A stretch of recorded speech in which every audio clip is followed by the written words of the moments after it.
उल्लासनगर दर्पण न्यूज में आपका स्वागत है। जल्दी इलेक्शन का माहौल आ गया है, खत्म होने वाला है, कुछ ही दिन बचे हैं, फिर ये आचार संहिता लग जाएगा और हम लोग फिर आपको न्यूज नहीं दिखा पाएंगे। जाते जाते ये चीज के बारे में कुछ समस्याएं हैं, कुछ बातें हैं जो दीपक रंगीला जी हैं हमारे साथ, एसएसएस के फाउंडर, सुनते उनकी जबानी कि वो क्या बोलना चाहते हैं हर एक वोटर को।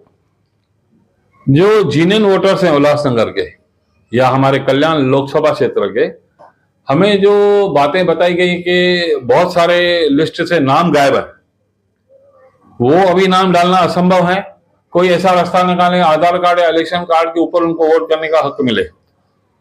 दूसरा, जो वोटिंग स्लिप्स हैं वो कई जगह पे नहीं पहुंची हैं, जो कंपलसरी पहुंचनी चाहिए।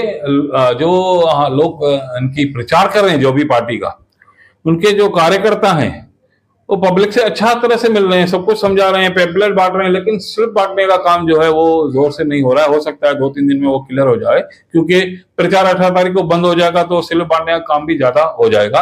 लेकिन उससे पहले अगर मिल जाता है तो एक भावना पैदा होती है कि हमें आगे चल के वोट करना है 20 तारीख को जाके सवेरे 7 बजे। दूसरा, हमारा जो कहना है, जो भी हमारी पार्टियां खड़ी हैं इलेक्शन में, तो वो जो बूथ लगाएंगे, मंडप लगाना अनिवार्य है, पब्लिक धूप में नहीं खड़ी रहे। सबके लिए पानी की व्यवस्था कीजिए, पानी की प्यास बहुत लग रही है। अगर वोटर घर से निकलता है, कहीं 1-1 घंटा 2-2 घंटा स्लिप निकालने में जाती है, वोट की लाइन लगती है, तो जहां पे बूथ है और जहां पे इलेक्शन का जो सेंटर है उसके बाहर आप पानी की जरूर एक स्टॉल लगाएं। लोग पानी पी के कम से कम जाना चाहिए। जल एक जीवन है और जलदान करना हमारे सिंधी समाज में एक शान माना जाता है। तो जल का प्रबंध करें, स्लिप बांटे, वोट किसको भी दें, किसको भी, हमारा उसका कोई वास्ता नहीं है, लेकिन आप वोट जरूर करना। प्रतिशत बढ़ेगा तभी हम अपनी मांग माना सकेंगे नेताओं से, प्रतिशत बढ़ेगा तभी सिंधी समाज की मांगे मानी जाएंगी, प्रतिशत बढ़ेगा तो उल्लासनगर शहर बनेगा, और शहर के लिए जो करेगा उसको वोट जरूर करें। सर, और कुछ कहना है? कोई 4-5 नंबर में कुछ ऐसा क्षेत्र है जो चाहते कि नोटा हो और वो बहुत ही वो चीज को जोर दे रहे, तो नोटा से भी नुकसान होता है क्या? आप उसके बारे में कुछ बोलना चाहेंगे? उनकी एक अपनी समस्या है डंपिंग ग्राउंड की। जो उसाटने गांव था अमरनाथ बदलापुर में, जहां पे कचरा डालना था, वो शायद कैंसिल हो चुका है, तो इसके लिए देरी हो रही है। देरी कोई जानबूझ के करता नहीं है,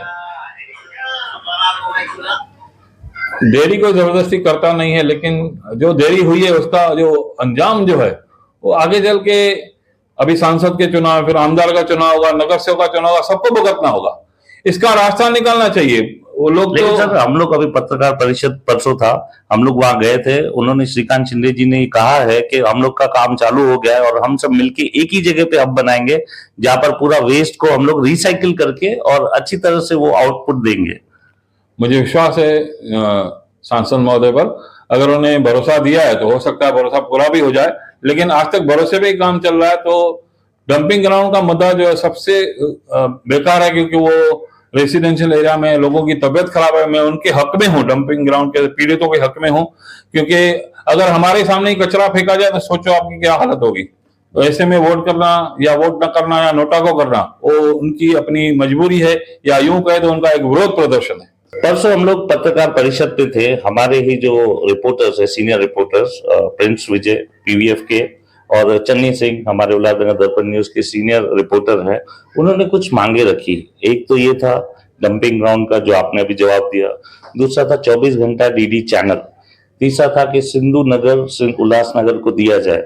वहाँ काफी मतलब लोग हंसे भी हम पे, और उन्होंने ये बताया कि ये तो कब सालों से होता आ रहा है, ये होगा कि नहीं। लेकिन हमारे जो खासदार जी हैं उन्होंने आश्वासन दिया कि 20 तारीख के बाद उल्लासनगर दर्पण न्यूज के सभी लोग, एनजीओ को बुलाकर एक पर्सनल मीटिंग दी जाएगी, जिसमें आपका सिंधु भवन भी है। हमने उनको मांग रखी कि एनजीओ को दिया जाए, जैसे आप हो गए, जेठा जी हो गए, तो उनको दीजिए, बीओटी पे नहीं दीजिए। उनके बारे में आप क्या बोलना चाहेंगे सर?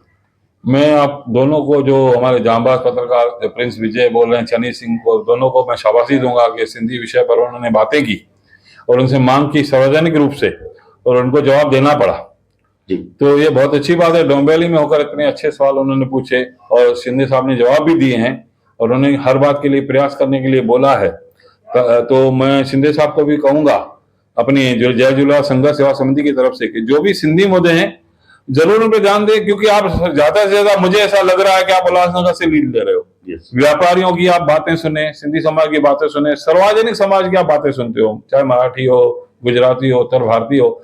हमें किसी जाति बात या भाषा से कोई वास्ता नहीं है, लेकिन सिंधी समाज जो है अपेक्षित है सभी मांगों से, आज तक जूझता रहा है। उसका जो जुझारूपन है वो आप खत्म कर दो, और सारे मांगे अगर आप करते हो, एक अच्छे सांसद हो आप एक पार्लियामेंट में आप इनाम जीत चुके हो सबसे सर्वश्रेष्ठ सांसद का, तो आपसे अपेक्षा ज्यादा है हमें, हमारे समाज को, व्यापारी को। आप हमारी मांग पूरी करेंगे, ऐसा मैं उनसे निवेदन करता हूँ। दीपक रंगीला जी, उल्लासनगर दर्पण न्यूज में मैं कैलाश मटाई, धन्यवाद सर।